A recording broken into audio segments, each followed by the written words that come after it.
Eu sou o Maxon, hoje eu vou falar sobre Invocação do Mal 2.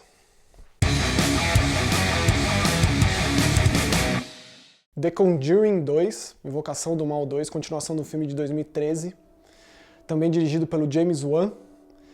E eu não consigo falar desse filme sem falar desse cara, que pra mim e pra muita gente, acho que todo mundo que é fã de terror, de um terror mais contemporâneo aí, é fã desse cara de alguma forma, porque ele é, sem dúvida nenhuma, o maior ícone dos diretores e dos roteiristas de filmes de terror de estúdio, de grandes produções dos últimos pelo menos 10 anos, 15 anos, diria. Quase 15 anos, né? O James Wan, ele volta para dirigir essa continuação, que tem boa parte da equipe, não voltam os que precisariam para o elenco, mas boa parte da equipe. Não tem o cara da cinematografia, o câmera, não, o cara da cinematografia não tá, o diretor de fotografia, o que é uma pena, porque o trabalho dele no primeiro foi muito bom e já era meio que uma parceria com o James Wan. De qualquer forma, esse novo é um cara que também é competente, mas volta o Patrick Wilson, volta a Vera Farmiga, e eles fazem esse infame casal Warren, que são os investigadores do paranormal, Lorraine e Ed Warren. Eles ficaram muito famosos nos anos 70 e 80 por uma série de casos reais, de incidências paranormais nos Estados Unidos e no Reino Unido, mas mais nos Estados Unidos. Eles protagonizaram vários programas de TV, inclusive a Lorraine fez uma série para Discovery chamada Haunting, que eu assisti alguns episódios. A Lorraine, ela continua viva, o Ed faleceu há vários anos. Ela continua viva e continua palestrando em faculdades e mantém ainda o museu dos Warren na casa dela. Se não me engano, é em Connecticut que ela vive.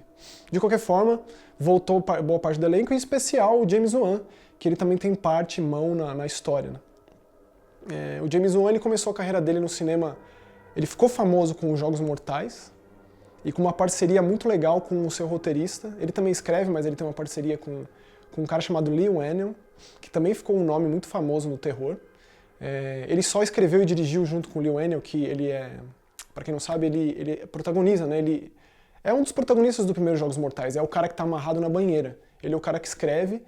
E a história diz que o James Wan é um cara que nasceu na Malásia e ele se formou na faculdade de Sydney de cinema. E lá que ele conheceu o Leigh Whannell e lá que começou essa parceria aí de fãs de filmes de terror, fazendo terror e tal.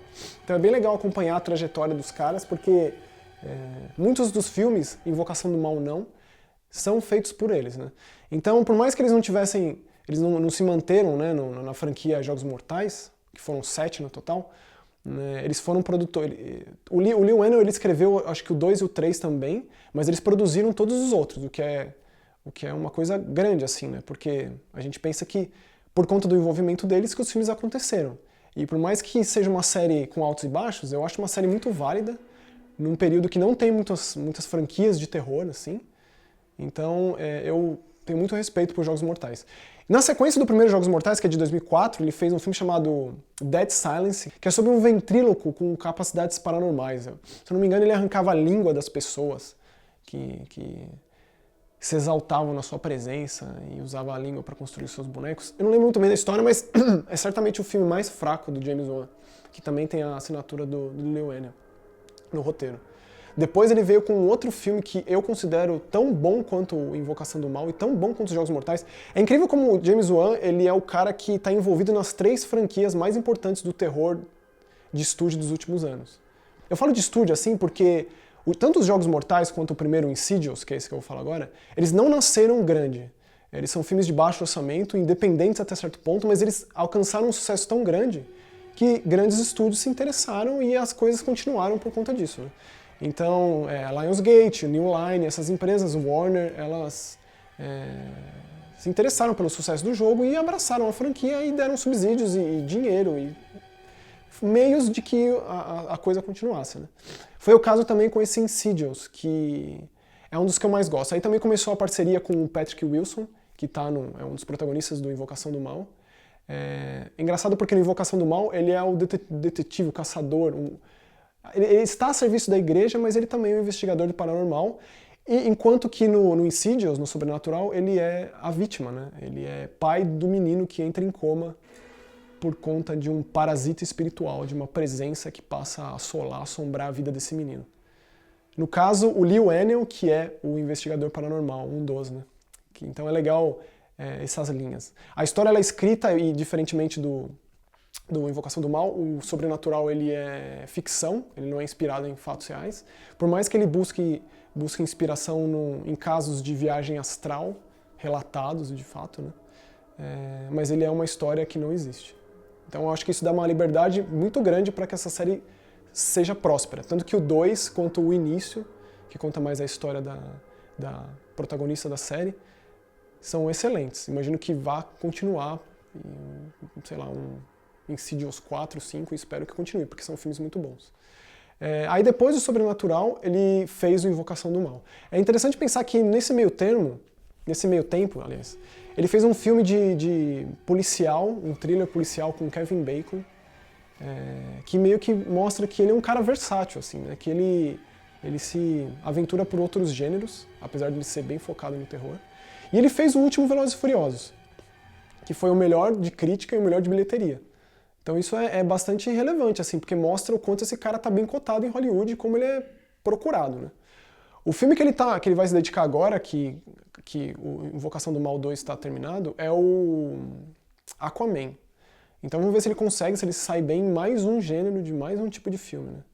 Mas eu espero que ele, nessas idas e vindas, ele sempre volte pro terror, porque esse cara faz toda a diferença.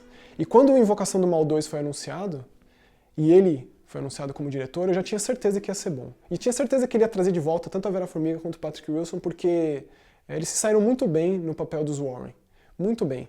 E se você lê um pouco sobre os casos reais e sobre esse casal da vida real, você vê o laboratório infinito que esses caras fizeram para serem fiéis às atitudes, aos ideais, às crenças religiosas e à ética e moral desses caras para com as famílias que eles lidam, né? Porque se você não sabe quem são os Warren, eles foram os caras que cuidaram, que foram atrás de solucionar o caso de Amityville, que é um dos casos de casa mal assombrada mais famosos da história, né? Tem acho que 14 filmes, ou 15. Acho que com remake, bom, sei lá, tem muitos filmes. Eles foram os protagonistas dessa história, eles estavam na mídia nessa época e tal. E a história do Invocação do Mal, ela começa com Amityville, e você pensa até que poderia ser o filme todo daí, mas não, ela é só uma introdução para apresentar uma figura, uma presença demoníaca muito forte na vida da Lorraine Warren. A Lorraine, ela é a mais sensitiva do casal, né? Não que o Ed não seja, mas ela é o elo forte com o sobrenatural no caso. É engraçado porque, é claro que eu vejo Arquivo X em tudo, né? Mas eu vejo muito Mulder e Scully, só que às avessas nesse caso. Ela tem uma cara, a Vera Farmiga faz uma cara de Gillian Anderson, não sei. Ou talvez seja a postura dos dois, sei lá. Mas eu sinto essa coisa familiar e reconfortante vendo essas duas pessoas no filme. E eu acho que eles têm uma química excelente e eles saem muito bem no papel. De novo, no Invocação do Mal 2. Ele se passa alguns anos depois do primeiro, então é legal você ter assistido o primeiro para poder ter uma base de quem são esses Warren, do que eles fazem e tal, e como são os métodos deles. Então eu recomendo assistir o primeiro antes. Ele funciona também por si só, mas ele tem uma citação, é bom você ter a bagagem, e talvez você já tenha ouvido falar da Annabelle, que foi aquela porcaria daquele filme, que não tem a mão na direção do James Wan, mas foi claramente uma jogada para vamos explorar e abusar do sucesso de Invocação do Mal. Então eles fizeram um filme que é mais populesco, digamos.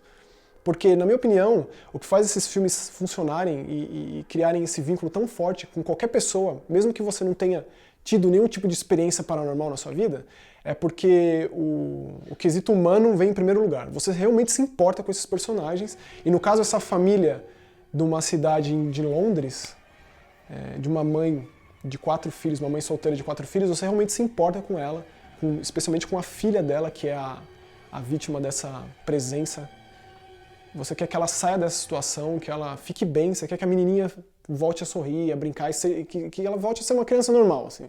Então isso é a primeira importância desses filmes, e por mais que eles derrapem em termos de sustinhos aqui e ali, tipo a primeira parte do filme, ela tem essas coisas para engajar qualquer um, diria. Que é um pouco abaixo do nível do que a gente vê depois e da filmografia toda do James Wan.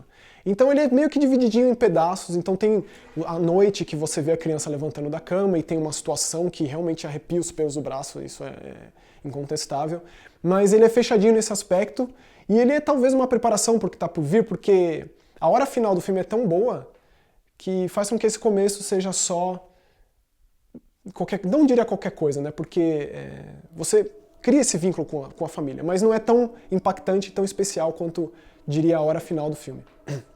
Então esses Warren, eles vão até Londres e de forma muito receosa, porque a Lorraine ela tem uma visão de que o marido dela vai morrer e ela pede para que eles não façam mais isso, que eles só deem palestras e tal e que eles não peguem mais casos, mas eles resolvem ir por conta de uma menininha de 11 anos envolvida. Então a gente conhece mais da família, dessa mãe solteira com 4 filhos, e a gente vê essas coisas, né, de que uma tristeza em conjunto, aí no caso da separação, das dificuldades, do bullying com os garotos no colégio, que cria esse mal-estar, essa depressão familiar que atrai essas energias e que o filme lida com isso como se fosse de fato uma presença demoníaca nessa casa.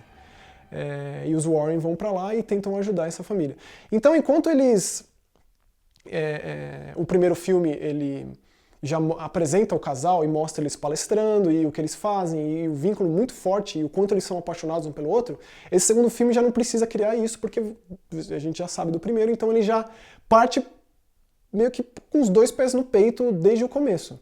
Então, por mais que eu tenha menosprezado a primeira parte do filme, é de se admirar o quanto o James Wan consegue conduzir o terror de uma forma de montanha-russa. Tipo, você vai subindo, subindo, subindo, e quando desce, cara, nunca mais para, até que você, tipo, até que acabe e você meio que esteja sem fôlego, assim, meio que... Tipo, acabou, assim, sabe? Ainda bem que acabou, ainda bem que deu tudo certo, ainda bem que tá tudo bem. Tipo, você quer que isso aconteça. Isso é uma coisa que quem assiste filme de terror normalmente não quer que aconteça. Quer que seja um final catastrófico, que as coisas deem errado e que todo mundo morra, na real. Mas esse filme faz isso tão diferente, o James Wan consegue construir, e o roteiro também consegue construir de uma forma tão humana os personagens e as situações, que não importa pelo que eles estejam passando, seja um demônio, um fantasma, ou um problema psicológico, psiquiátrico de fato, você quer que eles passem por aquilo, que fique tudo bem no final. Então, se você tinha algum tipo de receio por ser uma continuação e tal, não tenha. Invocação do Mal é tão bom quanto o primeiro, eu ousaria dizer. Só mostra o quanto o James Wan está engajado e o quanto ele conseguiu criar e amadurecer uma linguagem própria de filme de terror, com uma grande produção e um grande elenco por trás.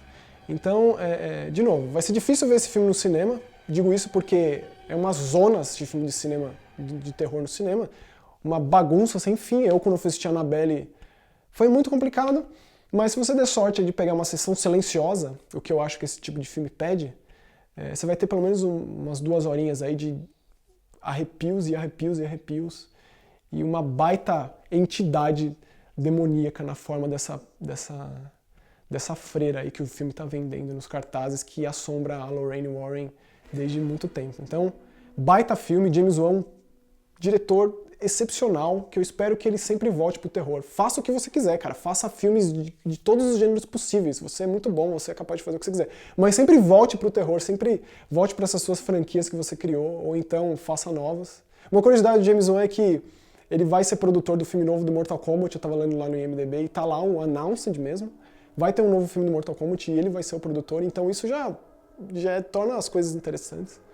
E uma outra curiosidade também para quem é fã da filmografia do James Wan, é que o cara que fez a trilha sonora tanto do primeiro Conjuring quanto do segundo, ele chama Joseph Bishara, e, aliás, é uma baita trilha, segue muito dos preceitos do Bernard Herrmann, nos melhores filmes do Hitchcock, cheio de violino estridente e que ajuda a construir o terror. Ele é o demônio do Insidious. Então aquele demônio Darth Maul lá, o Lipstick Face Demon, o demônio que parece o Darth Maul do primeiro Insidious, é o compositor da trilha sonora do Invocação do Mal 2. Então é isso aí, filmaço, vale a pena, assista no cinema.